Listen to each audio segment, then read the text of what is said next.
my office, when I showed up, there was a television set on the wall. I said, no, we are not paid to come here and watch television, so get rid of it. And you're going to get rid of it in all the offices. Watch the news.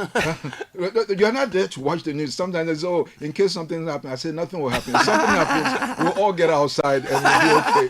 So it's actually. So you shut it down. Oh no! I've told them. I see that it's still hanging there. So someone's going to pay a price for that.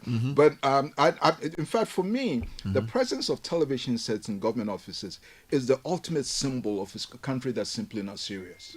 I've been to places where I walk through reception straight to the minister's office and no one asked me a question because everyone was watching television. They're watching a soap opera. Say that again? We're watching a soap opera. No, you are not joking. At 11 a.m. Quite literally. Yes. And it wasn't just soap opera, but soft porn with these telenovelas and all that. People were half naked. 10 a.m. in government offices, and you could walk through a reception and nobody asked. And then they wonder why their salaries are low. Because productivity is low. I applied, I was outside. I came here June last year to apply for renewal of my driver's license because I was using it there. I thought, given all the hype about digitization and so forth and so on, I come to Ghana, I pay the premium, and I pay the premium for renewal. I'll get it in like a week. They said, oh, no, Mr. Thompson, it's like that. You went to the premium center? Yes. And you didn't get it immediately? No. They said it was going to take a couple of months. Are you serious? Yes. Is it because it's international?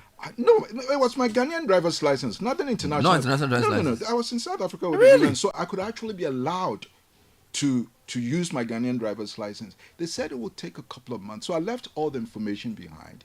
6 months later, when I came back to Ghana in December to vote, the driver's license was still not ready, and they could tell you with such pride, the June cards are not ready.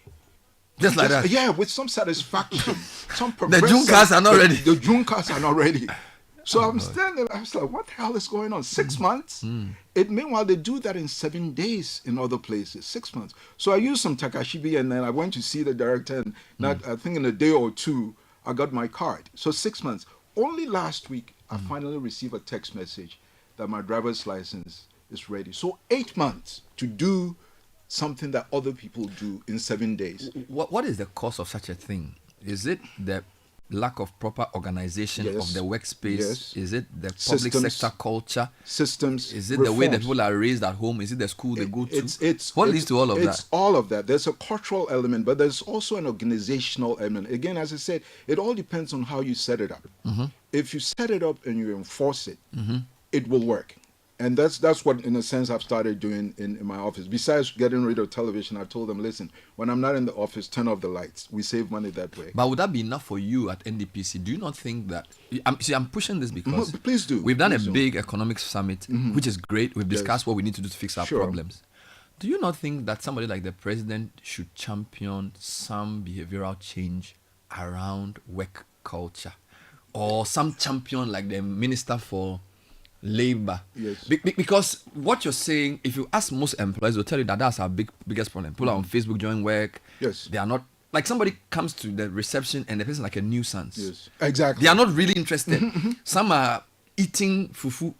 You are not exaggerating. So how do you, like, this is something that I feel like should be number one. It's part of our tender. I told you at the program that because we are rethinking growth as a three-dimensional phenomenon instead of the one-dimensional phenomenon, we are also supporting that with a 10-point research agenda. It's going to spread over 10 years. The commission is not fully established yet. So once it's done, and productivity research is going to be one of those which will use the findings to drive the kind of public sector reforms that will bring these changes. Work ethic. For instance, nobody who is involved in frontline service delivery in government should be allowed to be on the phone at the front desk. You can be on the phone in the back or whatever. But the front desk, it just shouldn't. Or social media. It should even be blocked. In fact, you should turn it off. Yeah. And you go to the American embassy, you see them on the... No, as soon as they check in, there's a place there where you put your phone. There's a number that you can be reached at in case of emergency, maybe your kids want.